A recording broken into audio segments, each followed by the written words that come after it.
তো গাইস, আশা করি সবাই ভালো আছেন। তো আজকে যাইতেছি যমুনাতে।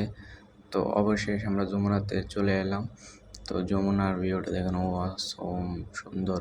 তো এখন যাব আমরা ভিতরে অবশেষে চলে এলাম। তো ভিতরটা কেমন, অনেক সুন্দর। এখানে তো পুরো মানে এই গাছটারে পুরো ঝাঁপিয়ে পড়ে সবাই। আর এখন দেখেন ভিতরে যাইতাছি। তো ভিতরে যাইতে থাকি, তো দেখাতে থাকি, দেখেন ভিডিওটা।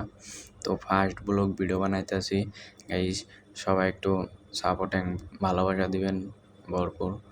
তো ভিডিওটা কেমন হয়েছে ভিডিওর শেষে লাস্টে সবাই কমেন্টে বলে যাবেন, ফুল ভিডিওটা দেখবেন। তো ভিডিওটা ভালো লাগলে অবশ্যই সাবস্ক্রাইব করতে ভুলবেন না। তো ভিডিওতে এই পর্যন্তই। তো পরবর্তী ভিডিও হচ্ছে আরও এক সপ্তাহ পর পাবেন। যদি ভিডিওটা ভালো হয় অবশ্যই কমেন্টে বলবেন, নেক্সট ভিডিও লিখে দিবেন। তো ভিডিও দেওয়ার চেষ্টা করব। এই যে এখন আমরা যাবো নামতাছি লিফট দিয়ে, এখন চলে যাব। ঘোরাফেরা শেষ। নতুন ভিডিও বানাইতেছিলাম দেখা একটু আনিজি ফিল হইতেছিল ক্যামেরার সামনে আইসে কথা বলাটা। তো এটা দিয়ে আমাকে ক্ষমা দৃষ্টিতে দেখবেন।